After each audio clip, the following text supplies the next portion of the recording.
Bem, irmãos, nós temos, nesse período de classes especiais, falado de temas polêmicos, temas que estão no dia a dia da nossa sociedade, do nosso congresso, das universidades. E a igreja não pode se omitir de um debate aberto, conhecendo as posições e diante daquilo que está posto, também se posicionar, porque nós podemos correr o sério risco de viver, de ter a igreja como se fosse um refúgio do mundo e se esconder das pressões do mundo, e aqui ficamos, quando não sabemos o que está acontecendo lá fora. Por isso que não temos uma resposta a dar ao que está acontecendo lá fora. E nós que cremos na Bíblia como palavra de Deus, nós temos que crer no que ela diz. Por mais que os ventos sejam contrários, as posições sejam completamente afrontosas ao que a palavra de Deus ensina, nós devemos ser os chamados heróis da resistência. Os heróis da resistência são aqueles que se posicionam e sem medo de ser taxado de detentores do discurso do ódio. É o que é dito da igreja, muitas vezes, daqueles que pregam o que a Bíblia diz. Eu quero deixar um versículo, esse versículo você conhece, já ouviu muitas vezes. Gênesis capítulo 1, versículo 27. Esse vai ser a nossa base, a nossa âncora, para continuar firmes naquilo que entendemos ser verdadeiro.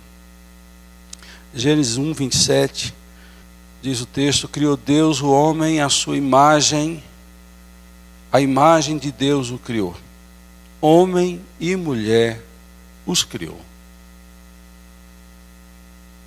Falamos sobre família, falamos sobre família tradicional, que hoje é afrontado pelo movimento LGBT, que está hoje inserido de uma forma muito intensa, um núcleo muito pequeno representativamente, socialmente, tem um poder de infiltração grande na mídia em geral, basta ver as novelas, basta ouvir músicas.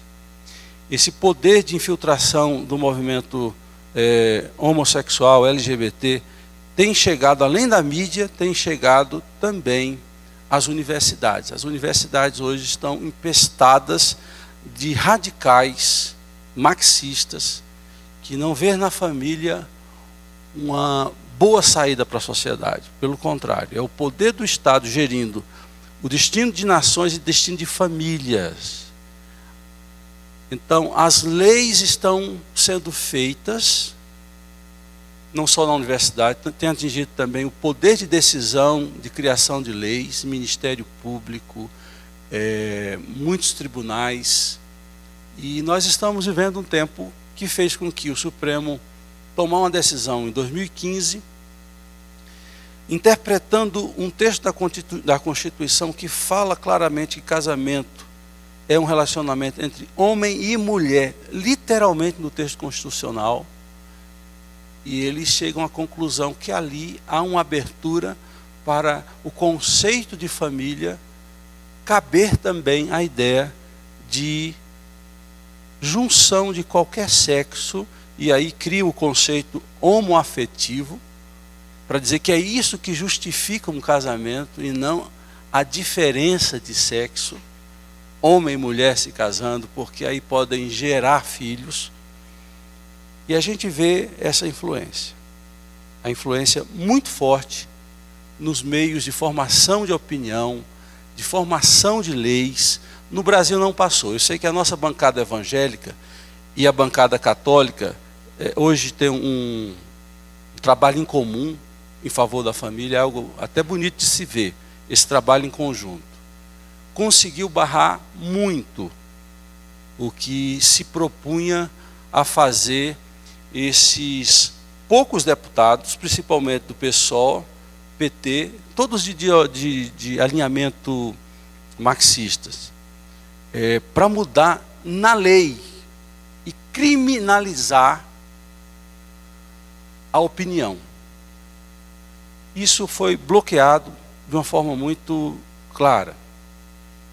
Por fim, não contentes por não ter conseguido passar as suas leis que criminalizam e mudavam conceitos basilares, eles então, por último, tentaram influenciar as bases de currículos nacionais, aquilo que é norma nacional da educação, com o tema ideologia de gêneros. E também foi barrado, e muito do seu conteúdo foi barrado, mas é algo que eu acho que não vai demorar muito para se inserir no Brasil. E muitos países têm chegado, porque a ONU, desde a década de 90, coloca nos seus documentos essa ideia de ideologia de gênero desde 90. 95 em Pequim, já está a Unesco, tantos órgãos já veem isso como algo normal. Eu vou depois trabalhar em conceitos e a gente entender um pouco o que é ideologia de gênero. E o problema hoje é que eles querem começar pela parte mais importante de uma sociedade, que é a família e os nossos filhos, que estão recebendo as tradições. Eles então vão dizer que as tradições são um problema, porque essas tradições são de uma família patriarcal, uma família opressora, uma família que coloca a mulher no segundo plano e cria uma caricatura de erros que existem. Quem esteve na aula passada, eu falei claramente que muito do que nós entendemos de contexto de família ter melhorado é de um relacionamento abusivo, principalmente do homem sobre a mulher. Agora, dizer que um modelo que a Bíblia ensina e que tradicionalmente é aceito, ele é completamente equivocado, ele precisa ser substituído. E substituído pelo quê? Não é pelo feminismo, necessariamente. É pela ideologia de gênero. Vocês sabem a diferença entre orientação sexual e ideologia de gênero? Quando você ouve o termo orientação sexual, parece que alguém vai orientar você a tomar uma decisão a respeito de qual sua opção sexual, mas não é isso. É um termo assim meio esquisito, porque na verdade a orientação sexual são as suas preferências, por quem você se atrai. Então você pode ter uma orientação hétero, é o que na maioria acontece. Você olha para o homem, você que é mulher, olha para o homem e diz assim: ah, é esse aí. É esse aí. Igual a Bíblia fala que Adão olhou para Eva e disse: esta sim é carne da minha carne, osso dos meus ossos. É essa que eu quero, se encaixa. Por isso que alguns dizem assim, né? Casamento é entre homem e mulher, o resto é par. Porque o que casa mesmo é homem e mulher. O resto é par. Então a orientação sexual tem a ver com as suas atrações. Então aí vai acontecer a orientação hétero, homo, que é homossexual. Hétero em grego é o outro, né? Aquele que tem uma diferença. O homo é o semelhante. Hétero, homo, bissexual e, por fim, assexual. Essas são as 4 orientações básicas que o Conselho de Psicologia e também as leis da Organização Mundial da Saúde tentam enquadrar os instintos e atrações sexuais. Hétero, homo, bissexual e assexual. E eles dizem assim com a maior naturalidade, de que você pode escolher um desses aí e ficar tranquilo. É algo da sua composição humana, então você não pode lutar contra isso. Você tem que aceitar isso. Bom, já é uma aberração isso, do ponto de vista bíblico. A ideologia de gênero vem, porque durante um tempo, para que a gente possa aprofundar isso, o movimento gay procurou durante muito tempo achar fundamentação na ciência, na psiquiatria, para a opção que eles faziam, ou para a orientação que eles têm. Se alguém se acha homossexual, por exemplo, tentou-se durante muito tempo na ciência, nos estudos científicos, chegar à conclusão de que eu sou assim porque geneticamente eu já nasci com aquilo. Porém, quando você vai estudar, o respaldo científico é quase nenhum, não há respaldo científico. Por isso que eles passaram para o que hoje eles chamam de ideologia. Ideologia, lembra que Cazuza dizia, eu quero uma para viver?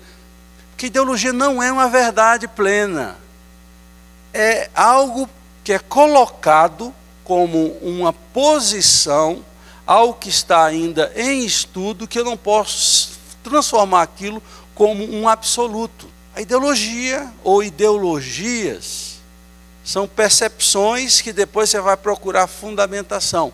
O movimento da ideologia de gênero, ele é um movimento filosófico, ele não é um movimento científico. Então, quem filosofa pode até chegar a descobrir a pertinência da vida em alguns aspectos, mas pela cabeça humana, simplesmente, ele nunca vai chegar ao verdadeiro sentido da vida, das coisas. Ele precisa de uma revelação divina para isso. Então, você vai, ao produzir filosofia, chegar a algum conceito interessante ou falar as maiores asneiras que existem. As maiores asneiras que existem. E é muito sutil, porque a gente vive num tempo de mudanças. As tradições antigamente duravam muito tempo. Para que acontecesse uma mudança cultural, se demorava muito tempo. Hoje não. Em 10 anos você muda uma cultura. As pessoas pensam diferente. Basta você que mexe com computador. Eu lembro que quando eu comprei o primeiro computador, em 1900, lá vai caixinha, eram 2 GB, gente. Qualquer celular tem isso. 2 GB de memória. Rapaz, era um negócio impressionante que um computador podia fazer. Com 2 GB de memória. O ramo da TI, da informática, é algo que muda assim, que você não dá conta de acompanhar. E na nossa cultura está virando da mesma forma. Os preceitos culturais, aquilo que era legado a uma geração, hoje já não é legado. Você muda numa geração 3, 4 vezes um conceito, e quando vai passar para uma geração, já não consegue passar. É uma confusão total. Não conseguimos passar legados. Mesmo assim, eles não têm uma fundamentação científica, partiram para a ideologia de gênero. Eles fazem uma separação básica. Eles dizem, sexo é uma coisa, gênero é outra. E é uma contradição de termos já, porque gênero vem de genitália. Então, gênero não é um negócio abstrato, como eles querem dizer que tem o gênero humano, coisa abstrata. Eles dizem que o sexo é uma determinação biológica. Aí eles estão certos. O sexo é uma determinação biológica. Então, eu nasço com órgãos sexuais que me definem como macho e fêmea. Mas eles vão além e dizem o seguinte, a ideologia de gênero é, sobretudo, a identidade na qual você se descobre. E veja, tudo é subjetivo na área dos sentimentos. Muito subjetivo. Então você tem que se definir. A sua alma, as suas emoções vão definir o que você é. A princípio, homem ou mulher. Não necessariamente está em jogo aí a questão da homossexualidade. É algo mais amplo. Eu estava estudando sobre o assunto, a gente fica perdendo assim, sem saber o que está acontecendo. O primeiro diz, olha, existem hoje 26 categorias, possibilidades da sua alma determinar o que você é, em termos de gênero. Porque o gênero é uma, olha bem, segundo eles dizem, gênero é uma construção social. É fruto do que acontece dentro de uma sociedade. Você não nasce determinado. Se você nasceu com um pênis, você não é determinado a ser macho. É a família, aí entra a família patriarcal. É a família patriarcal que impôs durante séculos o conceito estanque, limitador, paralisante, de que quem nasceu com o pênis tem que ser obrigatoriamente homem. Portanto, tem a cor de homem, tem os brinquedos de homens, tem brincadeiras de homens, e aí você vai mantendo esta forma de pensar arcaica, que a família patriarcal, que vem do pensamento judaico-cristão, impuseram sobre a sociedade mundial, porque também os islâmicos têm o Velho Testamento ali como base, então uma cultura, praticamente 80% a 70% do mundo hoje vive debaixo dessa forma de pensar. Então é necessário ver que a criança nasce com a sexualidade neutra. Quem estuda pedagogia sabia que, eu não sei se foi Piaget, que dizia que a criança é como uma tábua rasa, reta, né? Que a gente vai dando informações e a partir das informações ele vai sendo algo. E a gente sabe que é muito mais do que isso. E eles falam isso não da capacidade de formação da personalidade, mas na formação sexual.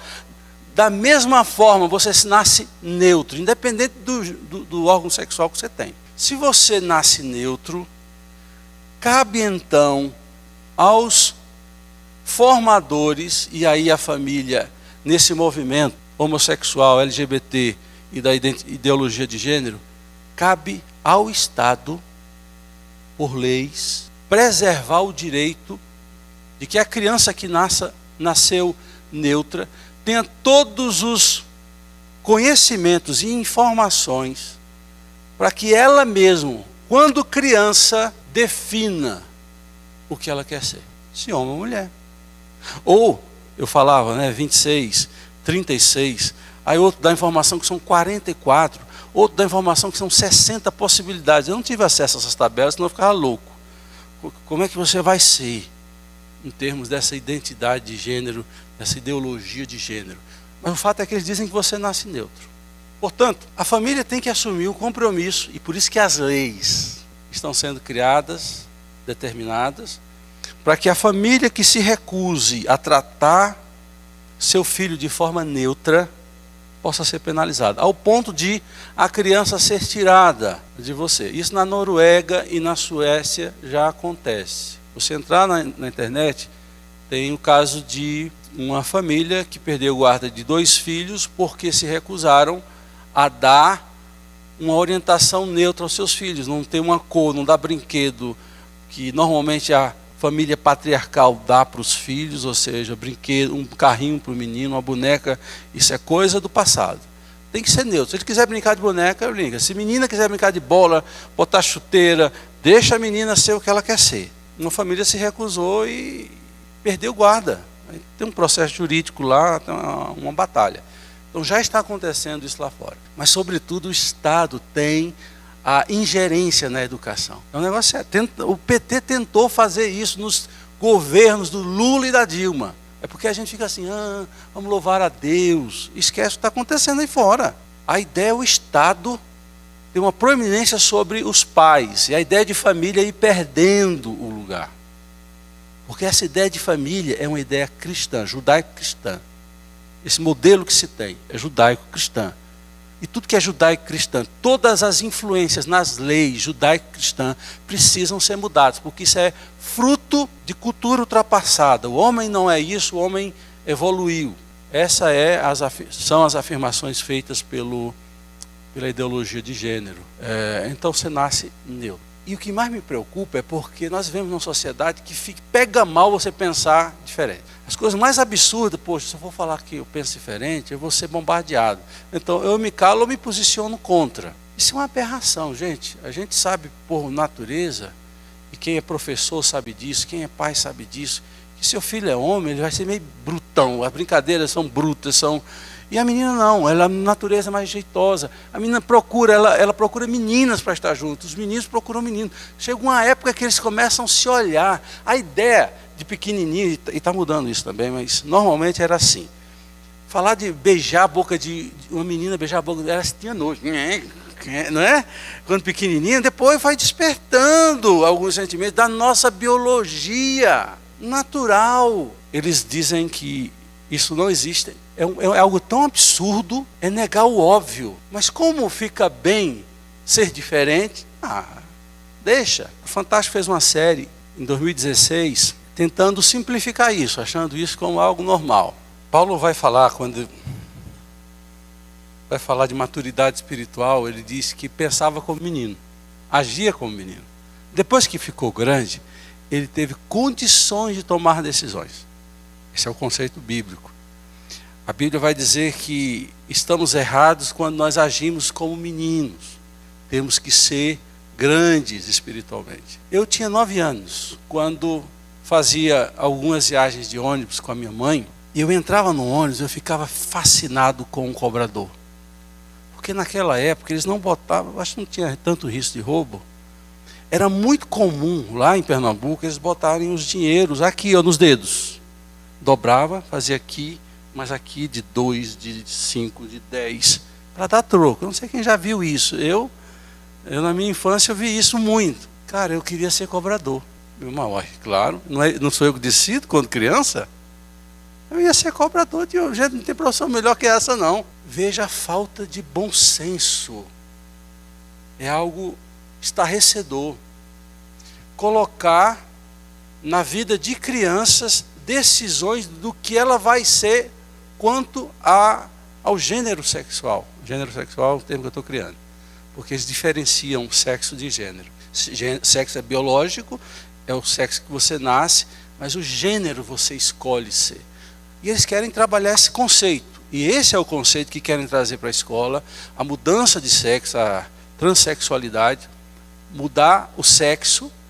Aquela Érica Cocai, a deputada Érica Cocai, é da autoria dela uma lei, um projeto de lei que dava à criança ou adolescente, pré-adolescente, o direito de decidir fazer mudança de sexo. Mesmo que seus pais fossem contra, está no texto dela. Porque a transexualidade é uma sequência do gênero que você vai escolher. Se você se vê mulher no corpo de um homem, para você viver bem, você pode fazer uma mudança de sexo. E abre para pré-adolescente e adolescente fazer essa escolha, a despeito da opinião de pais. Família virou subcategoria nesse modelo de governo com ideologias marxistas. Virou algo segundo plano. Tem que ser destruído porque é um conceito cristão, não é um conceito natural. E a gente sabe que antes de ser cristão é um conceito natural. Macho e fêmea se atraem, macho e fêmea progridem, macho e fêmea cuidam da sua cria, diferente dos animais comuns. Macho e fêmea passam muito tempo cuidando dos seus filhos, eles crescem, a gente não deixa eles irem, enquanto que no reino animal, todos esses instintos que os homens e mulheres têm, está ali no reino animal. E no reino animal, a girafa não sai assim, não queria tanto ser um girafo. Não tem isso na natureza. Isso é uma abominação. Dá para a criança um poder de decisão. É você que escolhe os coleguinhas do seu filho. Esse não, você não vai para a casa dele não. Meus irmãos, isso é um absurdo. É uma falta de senso total, de bom senso. Não é nem de inteligência, é de bom senso. Por que as pessoas estão aceitando isso? Porque os tempos mudaram, é chique ser diferente, mantém a cidade estranha. É bom ser estranho, para não se enquadrar num padrão. Aí muda para o estranho e cai no ridículo, por incrível que pareça. Os órgãos de pesquisa científicas, médicos, etc., psiquiatras, estão chocados com a possibilidade dessa mudança que se naturalizar na nossa cultura. Quando estava se estudando a base curricular brasileira, que eles queriam colocar o termo ideologia de gênero, eles tiraram boa parte, e quando essa associação de médicos, pesquisadores, eles entraram com o documento junto na comissão que estava estudando na Câmara Federal o assunto, com toda limpa ainda haviam 8 menções à ideologia de gênero num documento oficial do Estado brasileiro. É por lei que eles querem obrigar. A Alessandra, ela não está aqui, está viajando, ela é diretora de uma escola em São Sebastião. Aqui no DF é mais complicado. O negócio de Dia dos Pais, Dia das Mães, eles orientam a não existir mais o Dia da Família. Por quê? Para caber tudo. Para caber a pluralidade dos gêneros que hoje é possível. Então não tem mais assim, papai, mamãe, é cuidador, é algo assim. Eles não conseguem mudar tanto pela mídia, há uma resistência, e houve uma pesquisa, mais de 90% do povo brasileiro não aceita que gays adotem crianças. Então eles viram que a sociedade brasileira, a influência dos conceitos judaico-cristãos no Brasil é muito forte, aí eles vão para as leis, aí impõem. é a ditadura da minoria, e mexendo em conceitos basilares da nossa fé e do que a sociedade entende como verdadeiro. Eu baixei da internet o artigo que essa médica, que ela esteve presente no discurso da base curricular comum no Brasil, que também não passou, graças a Deus. Vocês vão ver aqui o que ela, como médica, depois, quem tiver interesse, passe o nome e e-mail.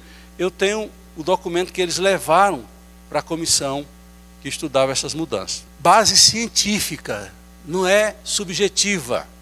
Eu acho que eu sou uma planta. Não, a coisa vai chegar a esse ponto. Nessas identidades, essa ideologia de gênero, abre a possibilidade da criança querer ter um relacionamento com o adulto e isso ser normalizado e deve ser aceito. Porque a gente está em tempo de mudança e definição de gênero. E há várias possibilidades. Por isso que no Brasil nós temos até uma lei que o senador Magno Malta, que era relator, conseguiu endurecer a lei da pedofilia no Brasil. E alguns deles lá, o Jean Williams ficou... Ele dá uns piti, né? Você já assistiu algum vídeo de Jean Williams? Ele dá uns piti assim, que você vê que aquilo ali é coisa séria. Quem conhece um pouco de história sabe que os alemães, eles sempre foram pessoas determinadas e que se destacavam pela excelência do que faziam, até hoje. A capacidade de recuperação do povo alemão depois da Primeira Guerra Mundial, a capacidade de produzir, de ser talvez hoje a nação europeia com o maior índice econômico europeu, ainda é uma verdade. Hitler, ele trabalhou uma ideologia e tentou provar essa ideologia de que a raça ariana era superior a todas as raças. Algo absurdo do ponto de vista da humanidade, de se colocar superior aos demais por ter genes ou uma formação genética privilegiada, assim eles pensavam. E fizeram todos os estudos para provar isso, e uma nação inteira embarcou nesta ideologia sem pensar. Einstein estava trabalhando, ele começou os seus trabalhos em Viena, e é convidado para... Ele era alemão, mas sobretudo judeu. Ele é convidado para voltar para a Alemanha e dar aula lá e coordenar os estudos que ele havia proposto lá na Alemanha. E começou então o movimento do Hitler propondo a supremacia da raça ariana. E ele foi uma exceção, junto com poucos cientistas que discordaram, fizeram até um manifesto público, mas ninguém deu atenção. A maioria dos cientistas alemães concordaram com a ideia de Hitler. A nação inteira se dobrou ao fato de que o líder dele estava certo, e eles abraçaram essa ideia e tentaram subjugar os povos em redor, Polônia, Paris. Quando foram para a Rússia se deram mal e tentaram mostrar a força deles como uma raça superior.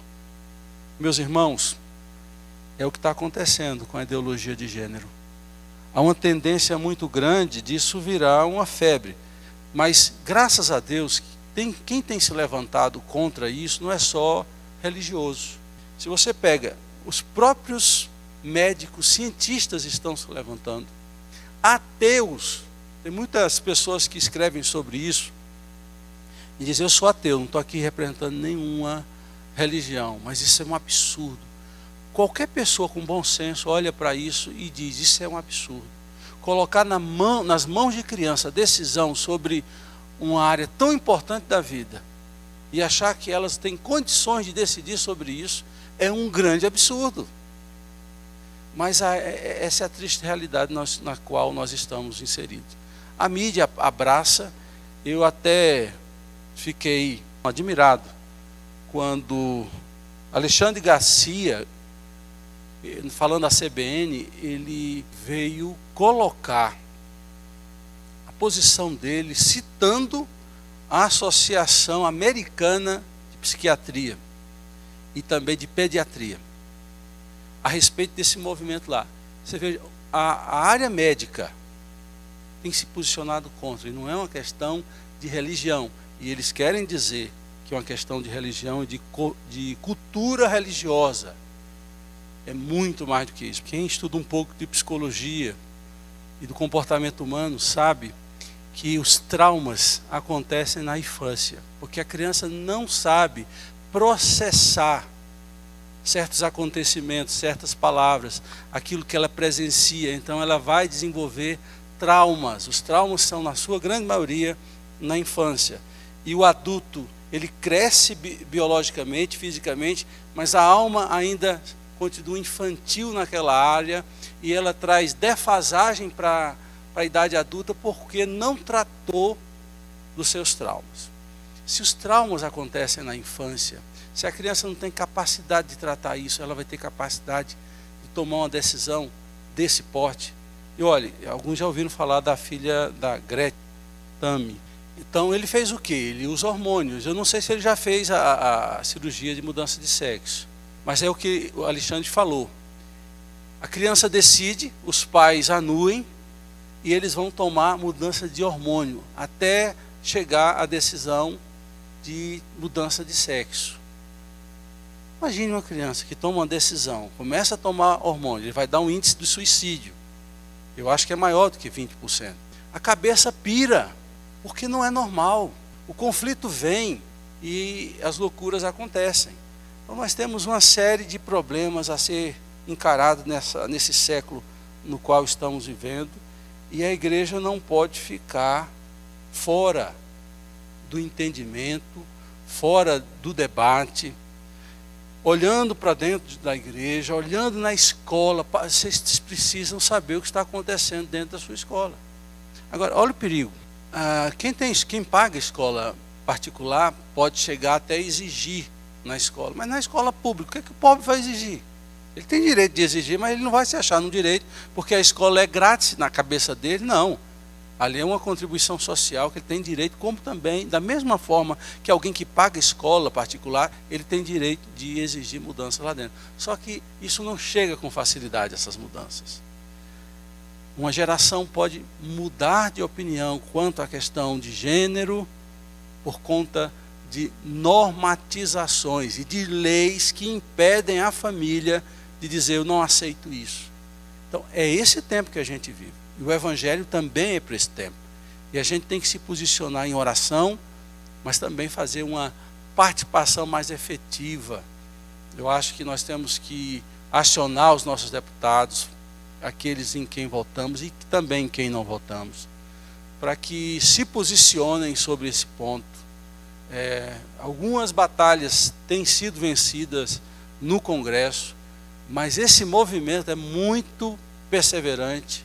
Eles não desistem fácil, então a gente não pode desistir fácil também. O que está em jogo é a família. E a gente sabe que uma sociedade que tem a família como a base de tudo, vai poder passar os legados geracionais, culturais, para a próxima geração, assim como deve ser. É um momento muito difícil e é muito sutil, principalmente termos, né? Há alguns termos que são colocados, tipo orientação sexual, ideologia de gênero, família patriarcal. Aí aquele que tem um viés feminista, quando fala em família patriarcal, ela quer acabar com tudo. Então é algo muito sério. A gente sabe, na formação da personalidade de uma criança, sendo ela macho e fêmea, a importância dos papéis.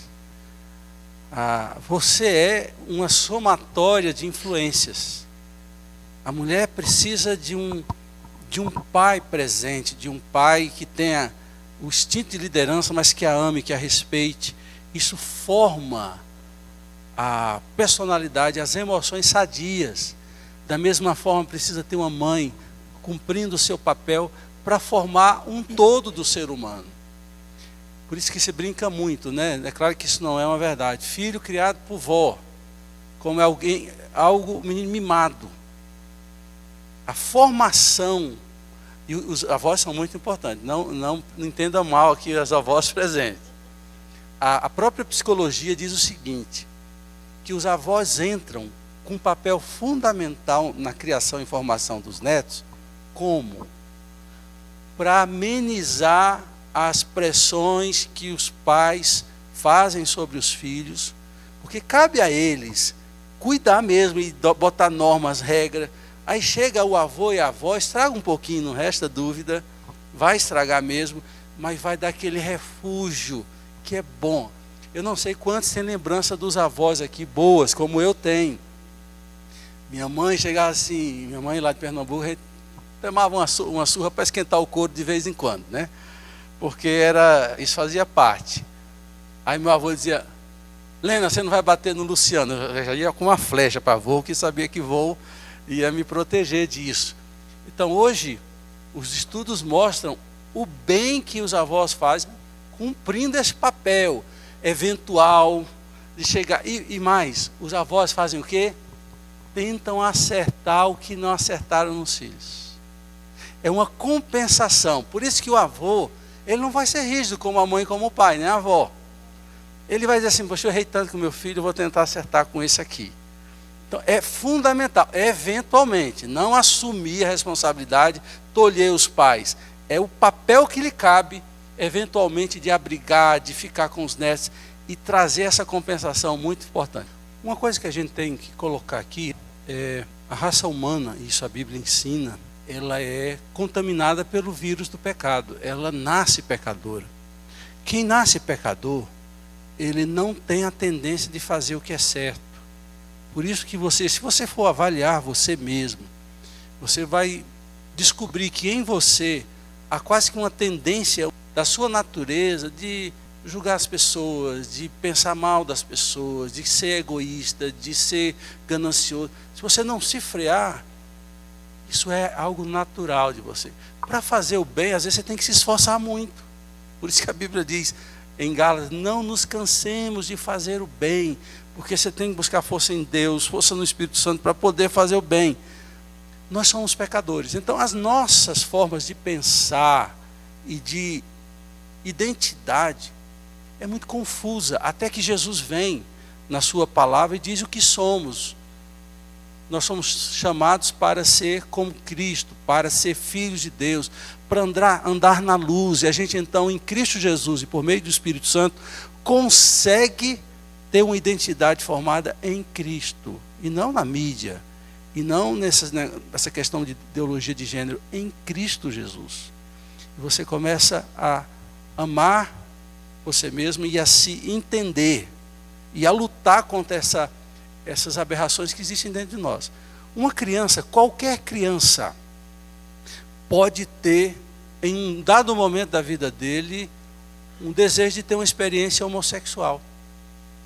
Não quer dizer que ele é homossexual. Isso, se você for estudar, você vai ver claramente isso. Em algum momento, pode despertar isso. Aí se, na minha infância, eu desperto isso, encontro uma família que diz, você é gay, meu filho. Você é? É. Então eu sou gay. Ele vai ter isso como uma verdade para ele e vai viver aquilo como se fosse uma verdade, vai dar abertura para isso, como se fosse uma verdade absoluta. A coisa é tão de ditadura, e a ditadura é justamente isso, é de cima para baixo, que o Conselho Nacional de Psicologia proibiu de que você trate alguém que queira largar a homossexualidade, que antigamente a gente chamava de homossexualismo. Como o alcoolismo é uma doença e termina com ismo, e normalmente as doenças têm o ismo, eles querem dizer, porém o cristianismo é ismo, o comunismo é ismo, e ninguém trocou nada.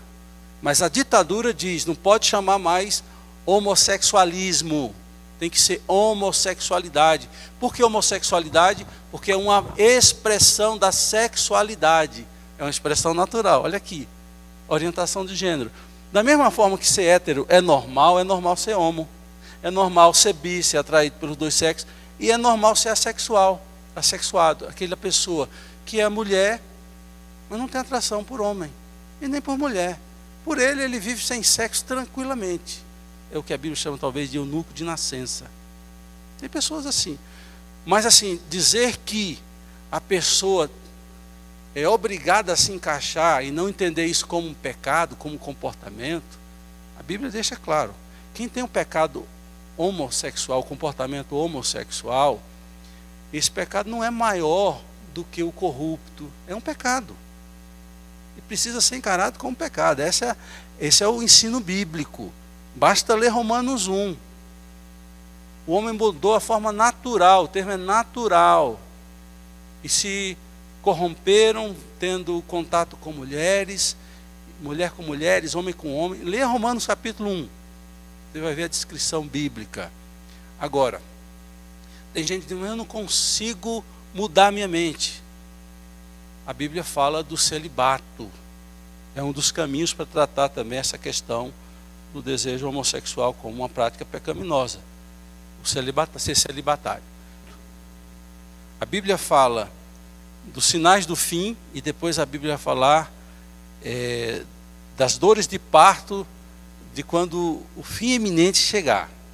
Então, há um sofrimento que vai se aprofundando com o tempo, dos cristãos sendo perseguidos no mundo inteiro, e antes da vinda de Cristo, um sofrimento maior, e essa é uma forma que o Império Romano usou no primeiro século, de forma, medidas por lei, e a lei ser aplicada sobre aqueles que desobedecem. E os cristãos vão ter que desobedecer, pelo fato de que muitas das leis são abominações ao que a Bíblia ensina. Vai piorar.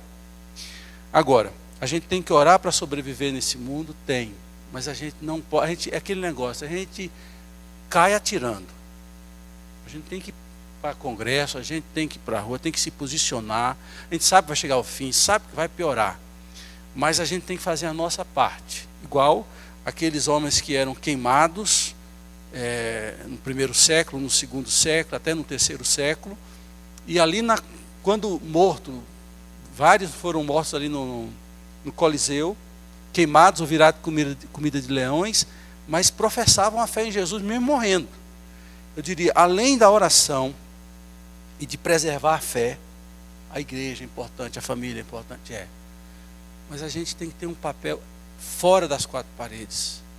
E esse é um tema, e tem outros temas. A gente tem que ter a voz profética. Vai piorar? Vai, mas ficar parado, vendo piorar, é um papel que a gente precisa repensar. Tem que ir lá, sabendo que o mal vai acontecer, para Cristo voltar, a gente vai ter que se posicionar.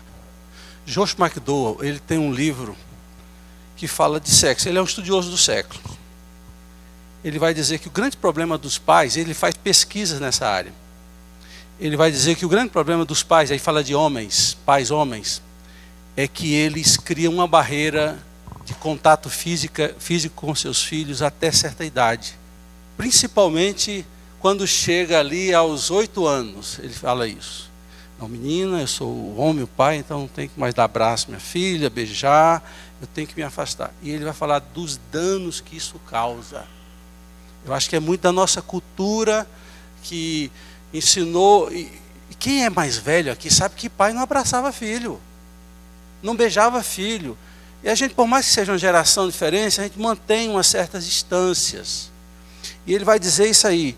Há uma defasagem, porque a criança vem para o papai, abraça, beija, aquele negócio todo. Aí, de uma forma inesperada, rompe-se a afetividade.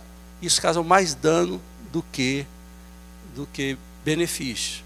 É claro que quando o pai faz isso, quer dizer, eu não quero passar um mau sinal para minha filha ou coisa que o valha. Mas, pelos estudos de relacionamento, é pior do que um abraço a uma filha. Se eu tivesse uma filha, eu ia beijar e andar com ela abraçado na rua, todo mundo ia pensar que eu era namorado dela. Mas sou eu, né? Mas vamos embora. Coloca esse receio diante dessa sociedade doente. Então, há índice, a gente sabe que os abusos sexuais não são estranhos que fazem, mas são próximos. Claro que tio, vizinho, até pais. Claro que em número menor do que tio, primo, mas é algo que nos preocupa. Eu acho que antes as pessoas evitavam mais o contato. Bom, então, o que é que eu quero dizer aqui? Claro que é um assunto um pouco fora está dentro da área sexual, mas está um pouco fora da questão da identidade de gênero. Mas se eu colocar aqui algo, a gente tem que ver o que é ideal e o que é real. O real é que a gente vive numa sociedade deturpada pelo pecado, e o pai é capaz de pegar uma filha ou filho e fazer abuso. A gente fica com medo, mas com quanto exista, são exceções. Com quanto existe, são exceções. Não é todo lar que tem isso. Então, é minoria. É um ponto. E outra questão, sabe? A gente tem que pensar também de cristãos, sério. Nós estamos falando de cristãos, não estamos falando lá fora. Quando você traz a questão de você ouvir uma irmã dentro da igreja dizendo que toma banho com seu filho, ou filha de 5 anos, e os dois seres nus. Eu vou falar algo aqui de casamento, mas eu acho que cabe muito bem aqui. A grande bênção da Bíblia é a capacidade de você estar nu diante do seu esposo e vice-versa, e ambos estarem bem. O pecado é que fez eu vestir a roupa. O pecado é que fez eu vestir a roupa. E não tinham vergonha. O bucho quebrado, que mulher quando tem neném fica com o buchinho quebrado, com o peito caído. Claro, você é uma exceção, a regra. Mas assim, biblicamente falando, a intimidade sexual, não do sexo em si, mas de estar ali vendo o outro como ele é, diferente como ele é, era um plano de Deus, isso era normal. Eu vejo assim, que tudo vai da cabeça de como você trata essa questão sexual em casa e das suas influências passadas, da sua família anterior. E o crente deve saber o limite dele. Aí entra aquela questão, claro que eu prefiro assim, criar uma hipótese real para trabalhar no real. A gente, quando vai idealizando assim, ou criando casos hipotéticos, é mais difícil de tratar. Eu diria assim que mãe e filho, no exemplo claro que foi colocado, eu não teria dificuldade nenhuma. Se ali fosse uma expressão de interação, problema nenhum. Porém, aí a pessoa vai saber. Aí você dificultou o problema. Mas se um pai fizer isso, eu digo assim, vai depender do pai. É claro que no Velho Testamento havia um cuidado maior disso, porque era uma cultura sem a informação e sem estudo dos relacionamentos. Então poderia ali, dentro daquela situação, haver problemas maiores. Havia uma proibição no Velho Testamento do filho ver a nudez do pai. Mas lembre-se, Velho Testamento é um estágio intermediário. A coisa vai indo em Cristo Jesus, e essa capacidade de interação no Novo Testamento, ela se amplia mais. Basta ler as relações propostas para a família em Cristo Jesus no Novo Testamento e as do Velho Testamento. São muito diferentes. Meus irmãos, é claro que nós vivemos em um tempo muito difícil, complicado, com mudanças radicais e que nos deixam assim com o cabelo em pé. Uma das outras mudanças sutis é a mudança no mercado de trabalho. Essa já foi falada, hoje é pouco falada. Marido e mulher têm que trabalhar, e trabalhar muito para manter família e o contexto de vida e acesso a viagens, a bons restaurantes. Você tem que trabalhar mais para ter isso. As pessoas trabalham para ter isso. E sacrificam filhos. Às vezes dá uma boa escola, curso de balé, curso de inglês, mas não tem tempo para conversar com os filhos. Porque eles estão cansados. Então eles estão cansados, eles querem assistir um filme. E tem toda uma estrutura material e pouco de dedicação no ensino, na conversa, de ler a Bíblia com o menino, de orar com o menino ou a menina. Isso tem sido um problema sério. Eu vou dar um dado. É impressionante como, há um tempo atrás, do Carmo é um exemplo disso. Do Carmo tem 3 filhas, não é isso, Carmo? 3 filhas. Morava no Rio de Janeiro, pegava ônibus para ir para a igreja. E era enfermeira, trabalhava. E levava para ir para a igreja, todo domingo, às vezes, ali no começo, para dar uma educação formal. Se você pega na nossa igreja e nas outras igrejas, os pais que não vêm para a igreja domingo de manhã, que é o dia dos nossos filhos terem aula, é algo absurdo. Aí os meninos não têm uma sequência de ensino, de estudo. Vem um domingo, passa 3, 4 sem vir. O que é isso? falta de comprometimento com a educação e formação espiritual do seu filho. Você está preocupado também de, estou cansado, tem que descansar, e seu filho lá, na televisãozinha, com o joguinho, vendo a doutrinação da ideologia de gênero, da orientação sexual, porque você está cansado, né? Esse é um problema sério hoje. Eu acho que o tal do sacrifício, os instintos estão sendo calados. Aquele instinto que a gente tem de proteção de filho, principalmente da mulher, era algo assim, eu fico maravilhado. Eu estava um dia correndo assim, veio um quero-quero na minha direção assim, cara, ele vem mesmo. Ele vem, ele fez a curva assim em cima. Ele encarou um homem desse tamanho por causa do ninho dele. A gente está achando assim que dá boa escola, dá boas roupas, comprar um tênis Nike, botar uma camisa de marca na criança, deixar ele bonitinho, ele está bonitinho. Irmãos, isso é parte. Isso é parte. E mesmo trazendo para a igreja a dificuldade de criação, porque o mundo está investindo nele, ou nela. Então, é algo sério. A gente está falando da ameaça que está de fora, o problema é a ameaça interna, da omissão. Da omissão. Aí, mas pastor, mas o menino não se adapta aqui na salinha com a tia. Mas como é que vai se adaptar se ele vem de mês em mês? Como é que vai se adaptar?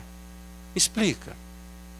Então, há um problema sério entre nós, pais. A gente não quer pagar o preço devido. Você vai ter que acordar cansado mesmo. Tem gente que está cansado. Antigamente, cara, a mãe vinha lá orar com você, ler um versículo bíblico. Quantas mães fazem isso hoje? Quantas? Rapaz, o negócio não é só isso lá fora não, gente. É dentro. É só para a gente dar uma remexida na gente aí, a gente pensar mais um pouco, não é bom? Vamos ficar em pé, vamos orar. Querido Pai, muito obrigado, Senhor, porque hoje aqui estamos vendo o que está acontecendo fora e dentro. Mas nós não queremos, Senhor, ser agentes do medo, mas agentes da transformação. Nós queremos fazer do nosso lado, os nossos filhos que têm noção de que foram criados à imagem de Deus, que não são neutros, que Deus os criou com papéis definidos como homem, como mulher, como macho, como fêmea, para que possam assim terem filhos e assim passarem a mensagem do Evangelho, a boa nova do Evangelho, para que a Tua palavra possa ser divulgada, mas sobretudo que a Tua palavra seja acreditada e aplicada na vida, Senhor. Nós temos o chamado para ser cidadãos do céu na terra.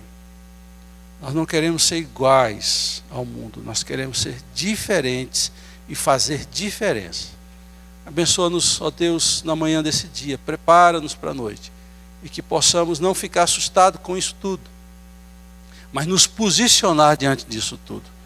Abençoa-nos, ó Deus, hoje, sempre, livra os nossos filhos, Senhor, de todo ataque do mal, e nos faça ser participantes na formação educacional, sexual dos nossos filhos. No nome do Senhor Jesus eu te peço isso, Pai, junto com os meus irmãos. Amém.